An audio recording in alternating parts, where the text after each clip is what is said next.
რომელიც გავლენას ახდენს შენზე.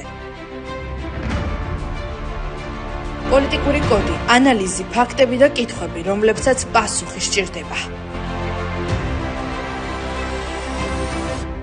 მოგესალმებით, ტელეპლუსის ეთერშია გადაცემა პოლიტიკური კოდი, მე ჟურნალისტი ხატია ბანცაძე ვარ. დღეს კი სტუმრად გვყავს ადამიანი, რომელიც არის პროფესიით სამხედრო ექიმი, იურისტი, პედაგოგი და ეკონომისტი, ხოლო მის თანამდებობებს რაც შეეხება, ის არის საქართველოს ეროვნული აკადემიის ვიცე-პრეზიდენტი და ამჟამად ის როგორც პარტია საქართველოს თავმჯდომარის რანგში გვყავს მოწვეული, ბატონი გიორგი ლილუაშვილია ჩვენი სტუმარი. მოგესალმებით, ბატონო გიორგი, მადლობა გიხდით გადაცემაში მობრძანებისთვის. მოგესალმებით, დიდი მადლობა ჩემი მოწვევისათვის.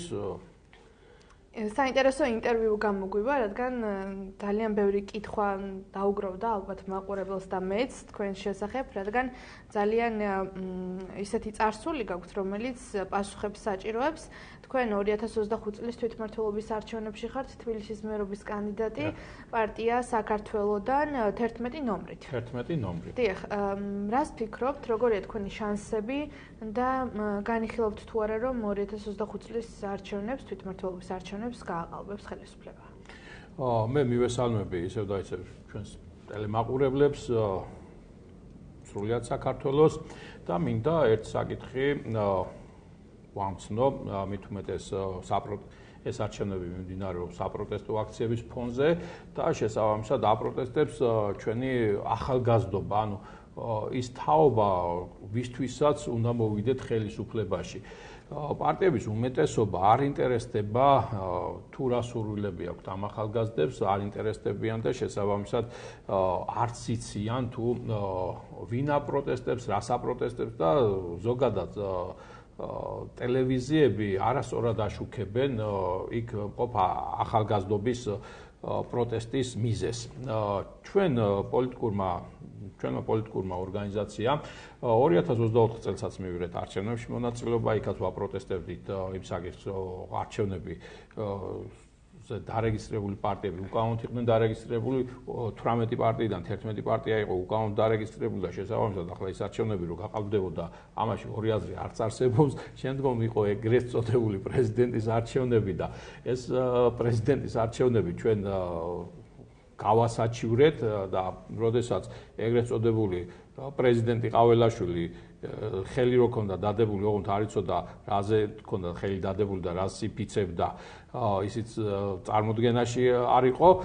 სასამართლო პროცესი მიმდინარეობდა აქ სააპელაციო სასამართლოში და კანონმდებლობით ამ სასამართლო პროცესები არ დასრულდებოდა მანამდე, არც დაფიცების უფლება ქონდა და არც არაფრის. ამიტომ ჩვენ შესაბამისად გავასაჩივრეთ ადამიანის უფლებათა ევროპულ სასამართლოში, შევიტანეთ საჩივარი და მინდა აგერ საზოგადოებას ვანახო, რომ ევროპულმა სასამართლომ წარმოებაში მიიღო ეს საქმე ყაველაშვილის წინააღმდეგ, სადაც ვითხოვთ ჩვენ ამ ცენტრალური საარჩევნო კომისიის მიერ მიღებულ გადაწყვეტილებებისა და აქ არსებული სასამართლოების მიერ მიღებული გადაწყვეტილებების გაუქმებას და პათილაცნობას, ასევე ყაველაშვილის მიერ ყველა ნებისმიერი გამოცემული ბრძანება იქნება, დაჯილდოება იქნება, ამინისტია იქნება თუ ასე შემდეგ, ყველას გაუქმებას. ამას ვითხოვთ და ეს არის ის პასუხი ახალგაზრდებისთვის, მარტო არ არიან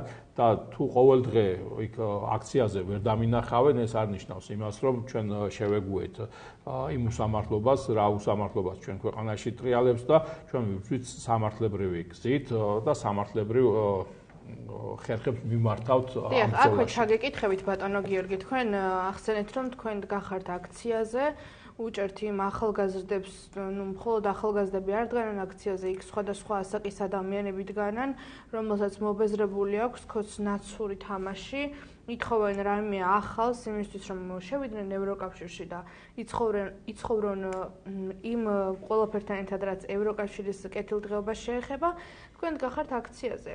მაგალითად არსებობს ადამიანების ნაწილი, რომელიც პესიმისტურადაა განწყობილი აქციების მიმართ. ერთ-ერთი მათგანი ვარ მეც, რადგან როდესაც აქციები დაიწყო, ფიქრობდი, რომ ეს რამე შეცვლიდა, თუმცა ეხლა ვხედავ, რომ რაღაცნაირად უჩვეულო მოვლენა გახდა რუსთაველის გამზირზე მყოფი მოქალაქე, ანუ არაფერს არ წარმოადგენს ხელისუფლებისთვის. სადამდე უნდა გაგრძელდეს ეს აქცია და რა შედეგს გამოიღებს და თუ არჩევნებზე მონაწილეობთ, მაშინ რას აკეთებთ 4 ოქტომბერს? კეთილ რასაც ვაკეთებთ 4 ოქტომბერს 4 ოქტომბრამდე ჯერ უნდა მივიდეთ. 4 ოქტომბრამდე რას ვაკეთებდით, ამას გეტყვით. მე მგონი ჩვენი პოლიტიკური ორგანიზაციის მეც საჩივრები არ შეუტანია. დავთ ყველანაირ დარღვევებზე, რა დარღვევებიც არსებობს და მინდა გითხრათ, რომ უამრავი დარღვევა არის, მათ შორის პარტიების რეგისტრაციასთან დაკავშირებით. რომელიმე თუ მოგიგიოთ? ერთი მოვიგეთ, ნაწილობრივ ამ ჩვენი კანდიდატი მოხსნეს, უკვე დარეგისტრირებული კანდიდატი მოხსნეს და აღვადგინეთ ეს სასამართლო სხვათა შორის ჩვენს გაუკვირდა როგორ მოვიგეთ. მაგრამ საქმე ის არის, რომ მეორე საკითხი იყო ცენტრალურ საარჩევნო კომისიას 100 ლარი დააგისტრეს და იმ 100 ლარს არ გვიხდის რატომღაც ცენტრალური საარჩევნო კომისია აგვიანებს გადახდას და ჩვენ კიდე საჩივრები კიდე ბევრი გვაქვს შესატანი და ფასიანიათ მე მინდა საზოგადოებას უთხრა რომ არჩევნებზე დავები ყველა ფასიანია და იმდენი დარღვევები არის ყველა რო გავასაჩივროთ ჩვენ ალბათ საქართველოს ბიუჯეტი არ ეყოფა და ამიტომ გვიჭირს ამ ხრივ და ის 100 ლარს რო არ გვიბრუნებს რომელითაც ჩვენ შეგვიძლია კიდე საჩივარი შევიტანოთ და კიდე გავასაჩივროთ ამიტომ ამაზეც უჩივით ახლა და დღეს უნდა შევიტანო კიდე აი საჩივრები მაქვს აგერ გამზადებული სასამართლოსთვის რომ უჩივლოთ ისე ცენტრალურ საარჩევნო კომისიას და იმ მსგავსებას რაც ხდება ჩვენს ქვეყანაში. მე ვიტყვი რომ უკაცრავად აი აქ გამიჩნდა კითხვა თქვენ უნდა უჩივლოთ ცენტრალურ საარჩევნო კომისიას და არაერთხელ გირჩევიათ მათთვის და მაინც იღებთ მონაწილეობას არჩევნებში.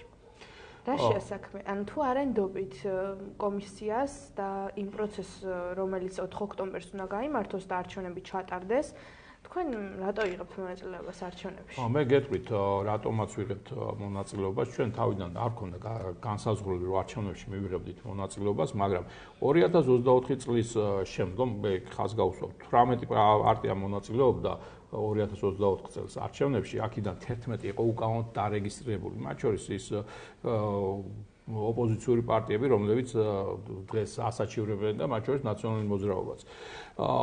როდესაც განაცხადეს რომ ისინი არჩევნებში არ მონაწილეობდნენ ჩავთვალეთ რომ ყველას არ უნდა მიგვიღო არჩევნებში მონაწილეობა მაგრამ აღმოჩნდა რომ 17 პარტიამ ვინც მონაწილეობდა ნაციონალური მოძრაობის გარდა სულ ყველამ შეიტანა განაცხადი. და პარტია ახალის გარდა დიახ ვარამი ამას. ხო, ვარამი იგივე ნაციონალების განაკვეთი არის მაგ ჩვეულებრივად რო ვისაუბროთ.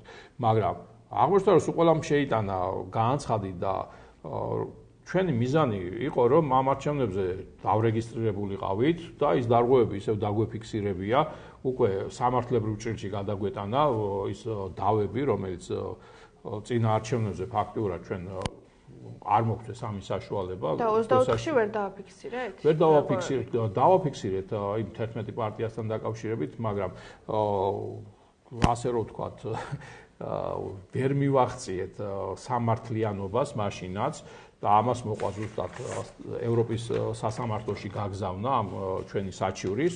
ახლაც იგივეს ვაპირებთ, რადგანაც ჩვენ ვერ ვახცევთ სამართლიანობას, ისე ევროპის სასამართლოს იმედი გვაქვს, ისე ევროპის იმედი გვაქვს და ამიტომ ჩვენ გვინდა რომ ეს ყველაფერი იყოს ასე რომ ვთქვათ სამართლებრივ ჭრილში განხილული. იმიტომ რომ იმ აქციებს თუ არ ექნა სამართლებრივი საფუძვლები ის აქციები დარჩება აქციებად და შესაბამისად შედეგს ვერ მივიღებთ. ამიტომ ვიძვით ჩვენ და მე ხაზი მინდა გავუსვა და აღვნიშნო ის საკითხი, რომ დღეს ცენტრალურ საარჩევნო კომისიაში დარეგისტრირებული პარტიებიდან CSKO-ს აქვს თავის გვერდზე საჩივრების რეესტრი. ელემენტარულად რო შეხვიდეთ ამ საჩივრების რეესტრში, ჩვენი პარტიის მეც არავის არ უჩივლია და ეგრეთ წოდებული ოპოზიციური პარტიები, რომლებიც იძახიან, რომ არჩევნებში იმიტომ მონაწილეობენ, რომ რაღაცა გააკეთონ, მე ლელოს და გახარიას გულისხმობ. სხვათა შორის დღეს იყო უწყებათა შორის კომისია და წინა კომისიაზე იყო გახარიას წარმომადგენელი მოსული და ამ კომისიაზე დიდი მადლობა მინდა გადაუხადო იმ პიროვნებას იმის გამო, რომ რაღაცა გაასაჩივრა. მაგრამ ეს არჩევნები არჩევნებამდე წყდება, არჩევნებამდე დარღვევებია დასაფიქსირებელი. დღეს იყო ბოლო სხდომა არჩევნებამდე და შესაბამისად ის საკითხები, მაგალითად, სიებთან დაკავშირებული, როდესაც ჩვენი კანდიდატები საარჩევნო სიებში არ იყვნენ საერთოდ და კანდიდატებად გვინდოდა დარეგისტრირება, ის რომ ცნობები უფლების ჩამორთმევის შესახებ არაერთი პრობლემა შეიქმნა. კიდე არაერთი პრობლემა იყო ამ წინას საარჩევნო პერიოდში და უამრავი საჩივარი დავწერეთ ჩვენ იმისათვის რომ ეს ყველაფერი დაფიქსირებული იყო. თუ არ ფიქსირდება, მაშ გეუბნებიან რომ ესე იგი შენ არაფერს არ აპროტესტებ, ყველაფერს ეთანხმები და გამოდის რომ ჟარგონს ვიხმარ და გაправება გამოდის ამ ხელისუფლების და ნამდვილად არ მინდა მე ამათი არც გაправება მინდა და ამის გამო ვამბობ რომ ნაცქოცური ხელისუფლებები ჩვენს მოსახლეობას მობეზდა და ორივე უნდა მოვიცილოთ და ამისთვის და მოიცილოთ და მოხვიდეთ ხელისუფლებაში თქვენ? რა თქმა უნდა, მეც უნდა მოვიდე და სხვაებიც უნდა მოვიდნენ. წინა არჩევნებში რამდენი პროცენტი გქონდათ მხარდაჭერა? ნახეთ რა არის წინა არჩევნებში იმდენი პროცენტი გქონდა ჩვენ, რამდენი სხვა პარტიებს, იმიტომ რომ წინა არჩევნები თუ გაყავდა, ყველასთვის გაყავდა და კვალიფიციური პარტია ვერც ერთი ვერ იქნება, თუ ისინი აღიარებენ, რომ არჩევნები გაყავდა. როგორ არიან კვალიფიციური კაცო, თუ ამბობს, რომ იმისთვის თუ გაყავდა, ჩემთვის არ გაყავდა ის არჩევნები? ამიტომ ეს არჩევნები, როდესაც ისმევა საკითხი, რომ რამდენი პროცენტი აიღე, არავის არაფერი არ აუღია. თუ აიღეს, ყველამ ერთნაირად აიღო, იმიტომ რომ ყველასთვის ერთნაირად გაყავდა. დიახ, თქვენ გაქვთ ამბიცია და წარმოდგენა იმის, რომ ჩატარდეს ცენტრალურმა საარჩევნო კომისიამ, რომ ჩაატაროს არჩევნები, რომელსაც არ გააყალბებენ ერთი ხმითაც კი, თქვენი პარტია მოვა ხელისუფლებაში? ანუ ეს რომ დაგვიფიქსიროთ და მერე კითხვა მექნება. რო არ არჩევნები თუ ტარდება, არჩევნების ჩატარება ნიშნავს, რომ ის არ გაყალბდება და ეს იქნება გამჭვირვალე და ყველასათვის მისაღები. რა თქმა უნდა, ჩვენ გავიმარჯვებთ.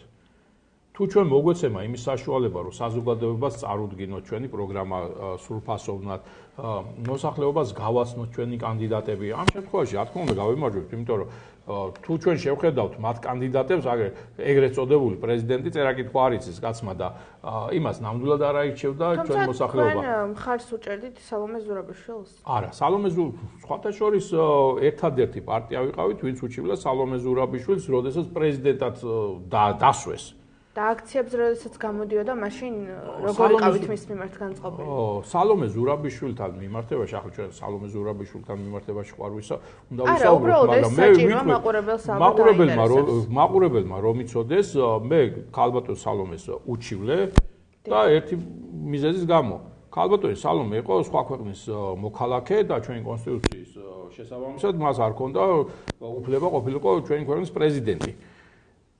ის დღესაც სხვა ქვეყნის მოქალაქე არის, მაგრამ მისი გაპრეზიდენტება ზუსტად ქართული ოცნების დამსახურება იყო, როდესაც ქართულმა ოცნება ერთჯერადად მორგებულად ქალბატონ სალომე ზურაბიშვილს მოარგეს საარჩევნო კანონმდებლობა. ანუ საარჩევნო კოდექსში ქალბატონი სალომესთვის შეიტანეს ცვლილება. მის შემდეგ ის კანონის ხვაზე არც ესე არ გამოყენებულა და ბატონო გიორგი, მოდით აი გავიმიჯნოთ. დანარჩენი საკითხი. იმიტომ რომ ალბათ აი მართლაც მაყურებელიც ახლა რომ გვისმენს, ალბათ მასაც დაებადებოდა ეს კითხვა, მე როგორც მაყურებლის და როგორც ჟურნალისტის თვალსაზრისით გისვამთ ამ კითხვას, რადგან თქვენ ძალიან განათლებული ადამიანი ხართ, ძალიან ბევრი რეგალია გაქვთ, ყოფილ ხართ სამხედრო ექიმი, იურისტი, ეკონომისტი, პედაგოგი და აი უბრალოდ მაინტერესებს რა გაძლევთ იმის თქმის საშუალებას, რომ არ გაყალბდეს არჩევნები და თქვენ შეძლოთ თქვენი პარტიის წარდგენა მოქალაქეებისთვის ისე როგორც ნამდვილად არის, რომ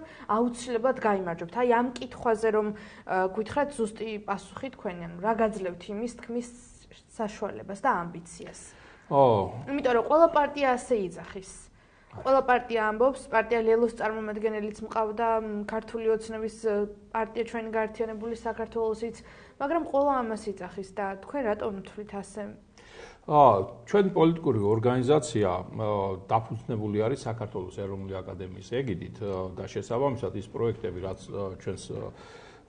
ჩვენ გამარჯვების შემთხვევაში უნდა განვახორციელოთ, ზუსტად ამ აკადემიის მრავალწლიანი, 10 წლეულების მანძილზე განხორციელებული პროექტები არის და ჩვენ გვინდა რომ ჩვენი მოსახლეობა უკეთეს პირობებში ცხოვრობდეს, უკეთესად განვითარდეს ჩვენი სახელმწიფო და ამისთვის ვიღვწვით და ჩვენ თუ მოსახლეობას ამ პროექტებს გავაცნობთ დასაბუთებულად და წარუდგენთ, მოსახლეობა დინჯია, გონიერი არის ჩვენი მოსახლეობა, შესაბამისად მათ არ ეშლებათ არჩევანის გაკეთება, თუ მათ მიეცემათ, რა თქმა უნდა, არჩევანის გაკეთების საშუალება. მათ არ ეძლევათ არჩევანის გაკეთების საშუალება, იმიტომ რომ ჩვენ არ გვეძლება რომ წარუდგეთ მათ ელემენტარულად და ახლა ის რომ ვინ გიშლით ხელს იარეთ ქუჩაში ვერ შევალთ ელემენტარულად 3,500,000 მოსახლესთან და სათითაოდ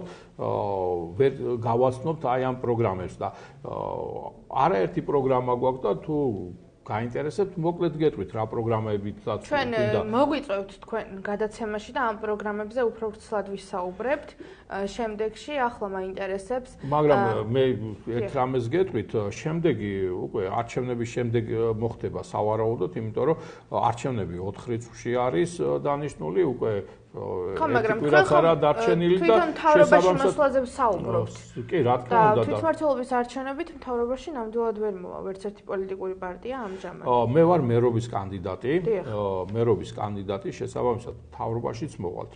თუ თვითმმართველობის რგოლებს დავიკავებთ, მთავრობაშიც მოვართ და სახელმწიფოშიც მოვართ. თუმცა ქართული ოცნება აქტიურად ყიდულობს ხმებს, ბატონო გიორგი. აი თქვენ ზუსტად ახლა დააფიქსირეთ, რომ ყიდულობთ და ერთადერთი პარტია ვართ, ვინც ყიდულობს და ხომ ხალხს უჭირს და მოქმედი ქალაქის მერის წინააღმდეგ სისხლის სამართლის საქმე აღუძარით და ვითხოვთ მის მოხსნას არჩევნებიდან იმის გამო რომ მან თბილისობა გადმოიტანა იმ მიზნით რომ მოესყიდა თბილისის მოსახლეობა. არასდროს არ ჩატარებულა თბილისში სექტემბრის შუა რიცხვებში თბილისობა ეს იყო ოქტომბრის დღესასწაული თბილისელებისთვის, როდესაც სოფლებში, რაიონებში მოიწვევდნენ მოსავალს და ეს მოსავალი ჩამოქონდათ თბილისში და თბილისელებთან ერთად სოფლის მოსახლეობა დღესასწაულობდა.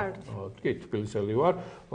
ანუ იცნობთ თბილისელების პრობლემებს უფრო ახლოდან და შეხვედრებით უგქონიათ მოსახლეობასთან.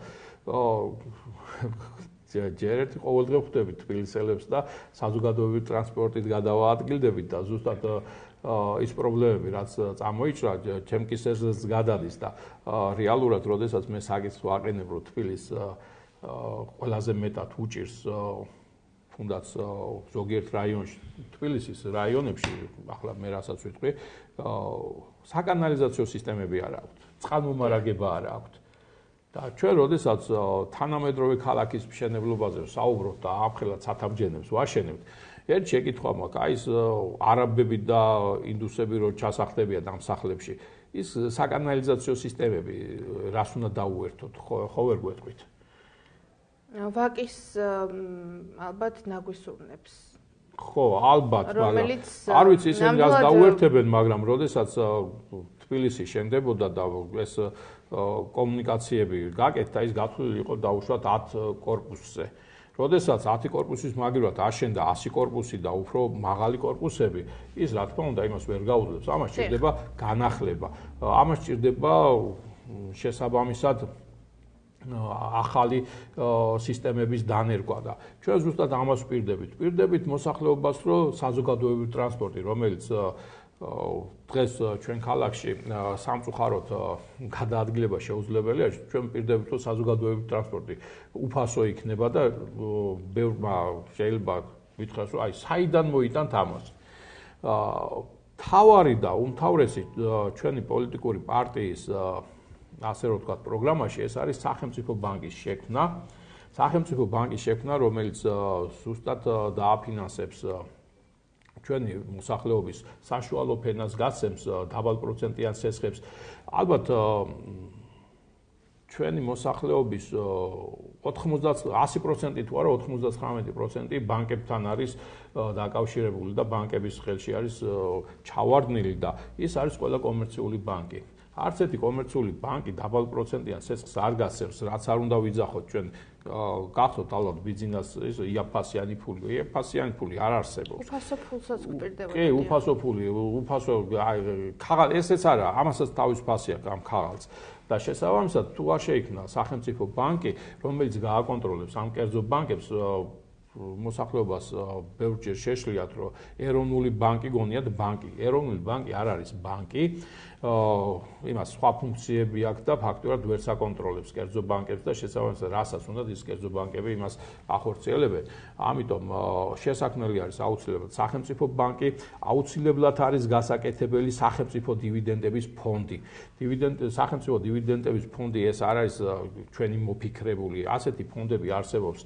ალიასკას ცნობილი ფონდები არის, ალიასკას დივიდენდების ფონდი, სადაც მთელი ნავთობმოპოვებიდან შემოსული მოგება ნაწილდება მოქალაქეებზე, ასევე კუვეიტის და შორს რო არ წავიდეთ აზერბაიჯანსაც აქვს მსგავსი ფონდი, რომელიც ხმარდება სოციალურ საკითხებს და ჯანდაცვას და ასე შემდეგ და ასე შემდეგ. ანუ ხალხს ხმარდება, არის პირდაპირ, როდესაც მოქალაქეებს ეძლევა და ამიტომ ჩვენ დავამუშავეთ საქართველოსთვის მორგებული ფონდი, რომელიც 50% მოხმარდება სოციალურ საკითხებს, 20% მოხმარდება ჯანდაცვის სისტემებს და 30% პირდაპირ გაიცემა მოქალაქეებზე. თუნდაც ერთი თეთრი რო შემხვდეს მე ამ ფონდიდან, მე უკვე თავს ვიგრძნობ, რომ ამ ქვეყნის ბატონ პატრონი ვარ და შესაბამისად კონტროლის მექანიზმი მექნება. თუ არ მომეცა ის ერთი თეთრი ამ ფონდის მართველი ჯგუფი, ესე იგი ვერ მუშაობს და შესაბამისად მოვიტყო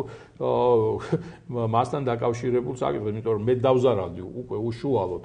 და ამიტომ ეს საკითხები გვაქვს დღის წესრიგში დაყენებული, მათ შორის პენსიებთან დაკავშირებით. მე მოკლედ ზოგმა შეიძლება ჩვენო მოქალაქეებმა არ იცის რას ნიშნავს დივიდენდების ფონდი. ეს არის სახელმწიფო ქონების სახელმწიფო საწარმოებებიდან შემოსული შემოსავლის ფონდი. ანუ თუ რამე ქონება არის წიაღისეული, წყალი, მიწა და ამას სახელმწიფო ასე რომ თქვა მართავს და მოგება მოაქვს, აი მაგალითად რკინიგზას რა მოგება მოაქვს, ის მოგება გადანაწილდება შემოაფონდა. და გადაუხადოთ ისა პენსიონერებს პენსია? არა მარტო იქიდან. და რამდენი იქნება პენსია ეს რაც აქვს? არა.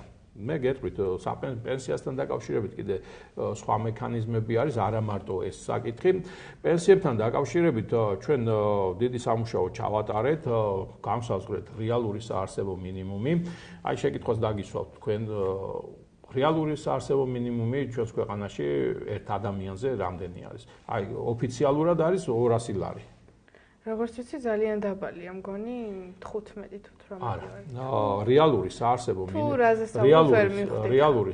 მინიმუმი არის 1600 ლარი.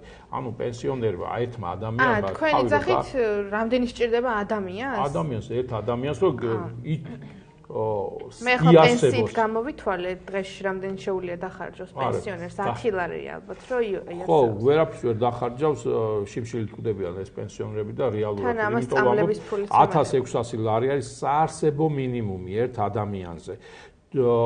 ჩვენს ქვეყანაში არის დაგროვებითი პენსია, ჩვენ კანონპროექტის მოვამზადეთ და გამოვაქვეყნეთ ჩვენს სოციალურ ქსელში. სოციალურ ქსელში როგორ უნდა გიპოვოთ მოქალაქეებმა, რომ უთხრათ Facebook-ი გაქვთ? კი, Facebook-ზე შეიძლება რომ გიპოვოთ პარტია საქართველოს ქართულად და ასევე ჩემს სახელზე არის კიდე ლათინურად გიორგი ლილუაშვილი. დიახ. მოქალაქეებს მიმართოთ რომ მოგწეროთ და დეტალებსაც აგიხსნა. მე გეტყვით ახლა პენსიასთან დაკავშირებით, იმიტომ რომ ეს მნიშვნელოვანი საკითხი არის 1600 ლარი, საიდან უნდა მოვიტანოთ ახლა გაღატაკებული ქვეყანა ვართ და სად ვიშოვოთ ეს 1600 ლარი.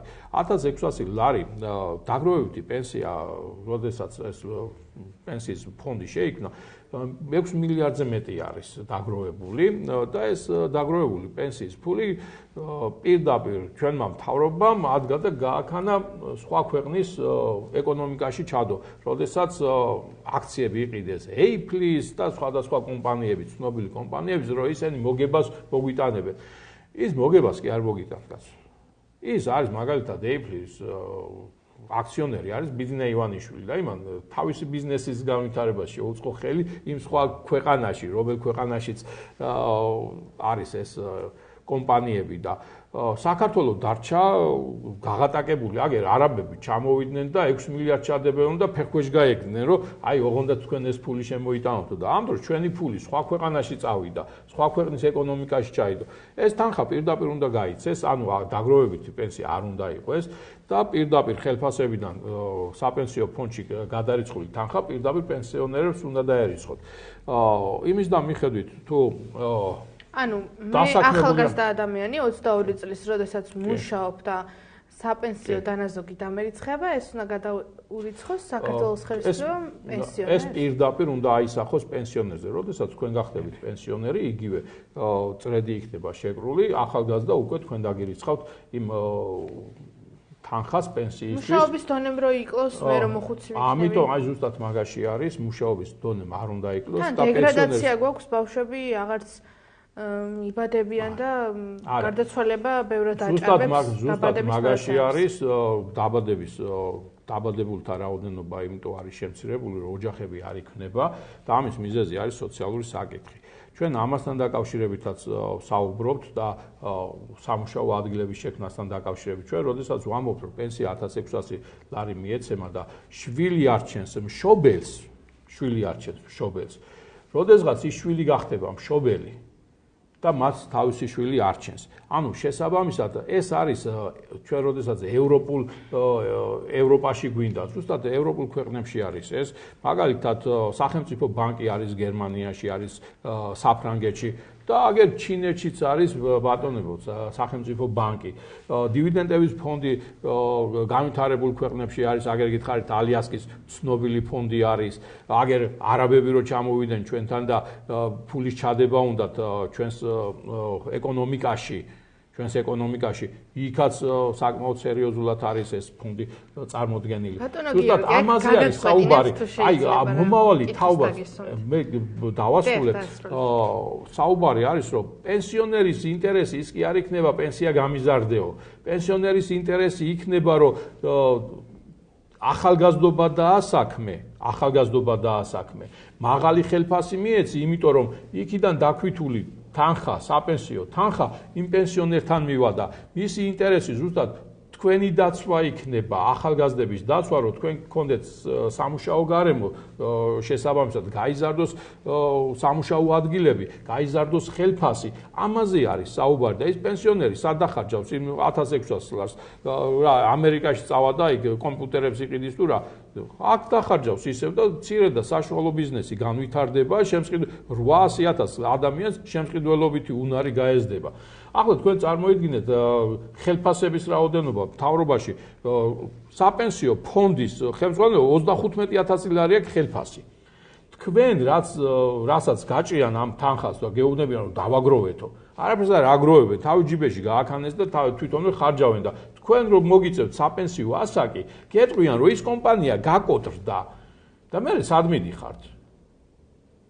აი გეკითხებით ის რო გაკოტრდება თქვენ რომ დაგაბანდებიეს ეს თანხა არაერთხელ მომختარა საპენსიო ფონდის იმასგეს ანაბრების წაგვართვეს და ვინაც წაგვართვა ეს ადამიანები დღესაც აგერ მილიარდელები არიან და ერთ-ერთის შვილი აგერ ოცნებიდან იყრის კენჭს და ჩხარტიშვილზე მაქვს საუბარი და გემახსოვრებათ აგერ ცნობილი გამოსახლება იქ აეროპორტის მიმდებარედ მოსახლეობას რომ მიუსიეს და მე გეტყვით ძალიან საინტერესო ფაქტი მოხდა ამ გამოსახლებიდან. მოხდა ასეთი შემთხვევა, მე პირველად გავიგე, კერძო აღმასრულებლები ყოფილან და არა სახელმწიფო აღსრულების პოლიციამ გამოასახლა ეს ხალხი, არამედ კერძო აღსრულების პოლიციამ ნიღბიანები იყვნენ მისულები და ცემატყებით გამოყარეს ეს ხალხი მრავალშვილიანი ოჯახები და ასე შემდეგ.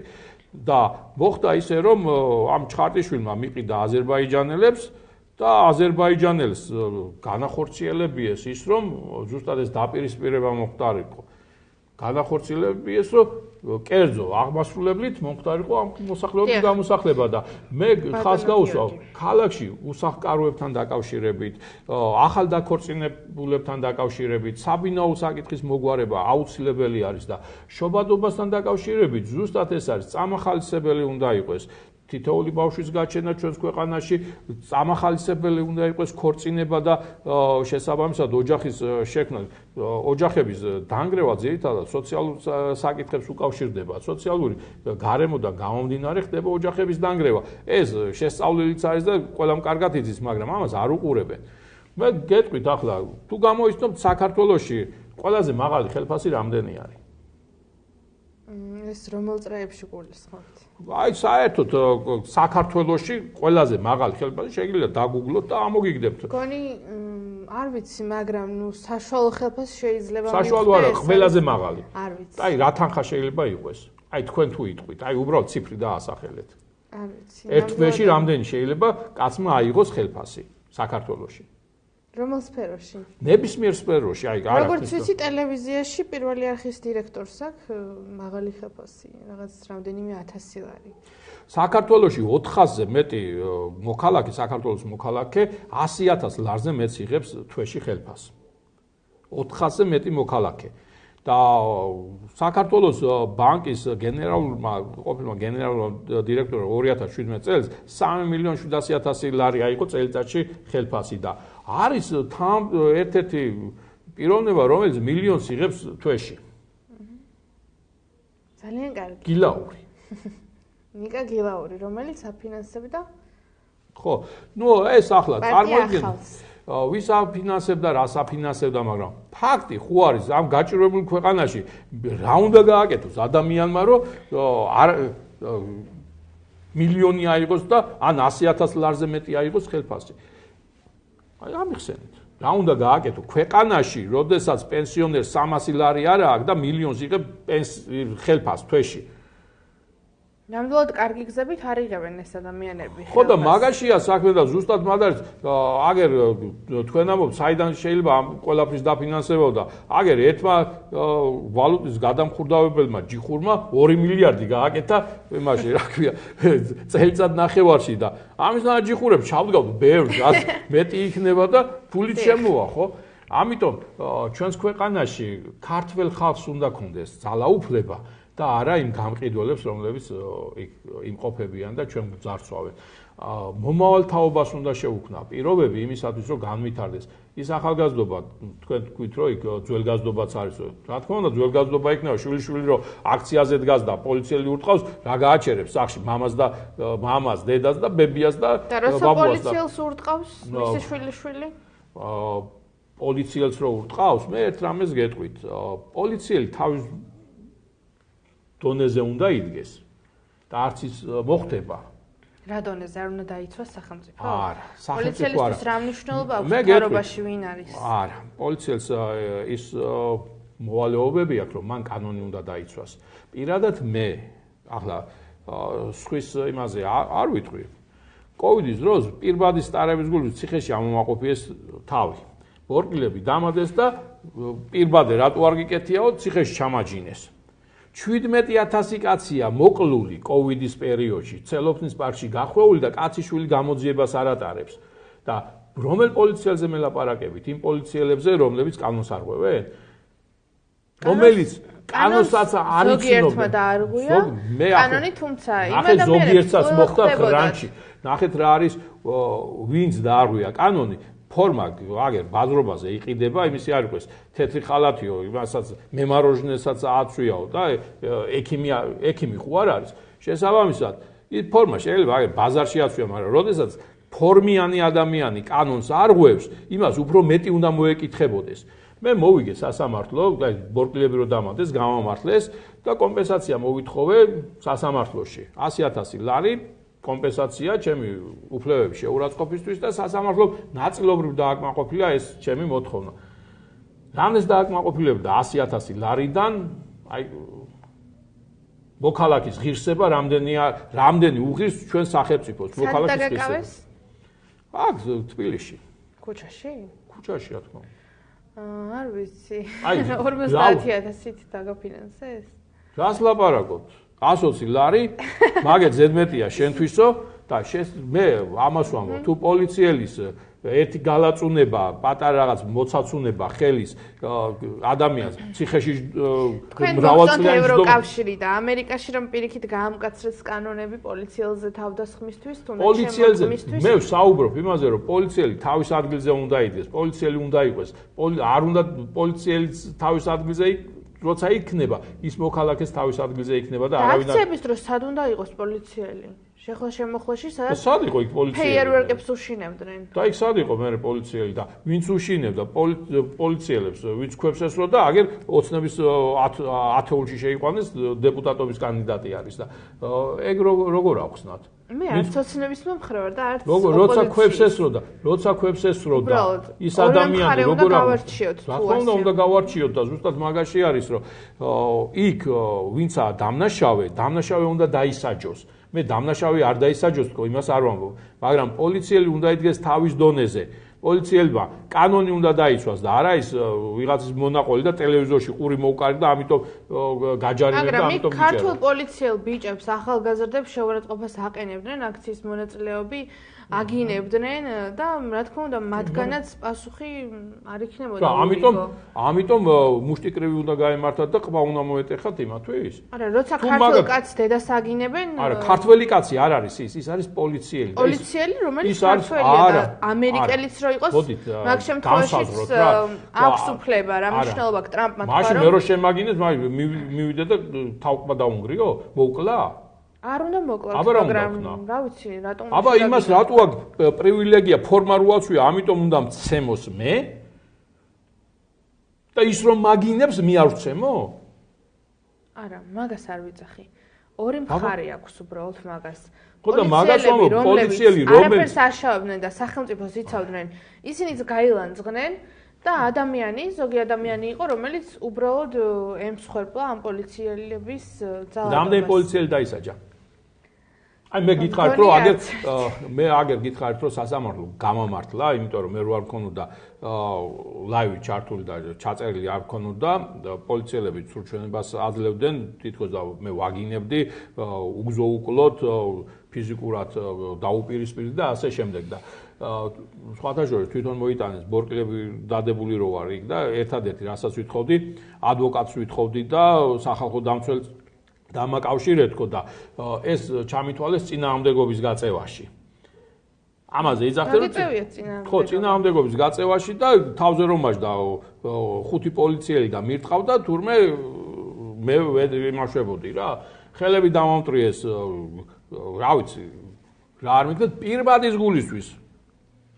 პირბადის გულისთვის და ამიტომ კიდევ ვიმეორებ, ის რაც იქ ხდებოდა იმ აქციებზე იქ პოლიციელების ბრალი იყო თავიდან ბოლომდე და მათ შორის იმ პროვოკატორების, რომლებიც დღეს ქართულ ოცნებაში აგერ თანამდებობებზე არიან და ქართული ოცნების კანდიდატები არიან. და დაიჭირონ ისინი, რატო არ იჭერენ? რადგან ისინი არიან ახალგაზრდა ადამიანები, რომლებმაც შეიცვალეს ხედვა. რა ხედვა შეიცვალა? ხედვის შეცვლის გულით რა შუაშია კანონი? არა, ისინი არ უშინებდნენ ქვებს. თქვენ ლუკა ძაძამიაზე საუბრობთ ალბათ დიდი ალბათობით და მასზე არასდროს არ ყოფილა, რა ვიცი, ის ფაქტი, რომ ან ქვას უშინებდეს, ან ფეიერვერკს პროვოკატორი იყო. ის უბრალოდ აგინებდა საქართველოს პრემიერ-მინისტრს და მთავრობის სხვა წევრებს. მაგის გულისთვის ციხე არის. არ ვიცი, მე მაგის გულით ციხე არის. მაგას მაბრალებდნენ მე ზუსტად რომ პრემიერ-მინისტრს და იმას აგინებდაო და ჩვენ იმას გვიძახდაო, მონებსო და მაგის გულით დამადეს ბორკილები და ახლა არ ვიცი მე მაგაზია საუბარი რომ ის პოლიციელები თუ ასრულებენ კანონს დაჯდებიან კანონის ჩარჩოებში და უნდა ჯდებოდნენ, მაშინ ისინი არიან პოლიციელები და თუ მათ მიმართ განხორციელდება რაიმე ძალადობა ან რაღაცა მოხდება, მათ აქვს შესაბამისი კანონით გათვალისწინებული ღონისძიებები, რაც უნდა გაატარონ და თუ ეს ამაში არ ჯდება, ლანძღვა, გინება პოლიციელის მხრიდან იგივე დასჯადი არის, როგორც მოქალაქის მხრიდან. როგორ შეიძლება დაჟე უფრო მეტად უნდა დაისაჯოს იქეთ პოლიციელი. ფორმალურაცია რა ეს დანაშაულის ჩადენისგან არა თავისუფლებს.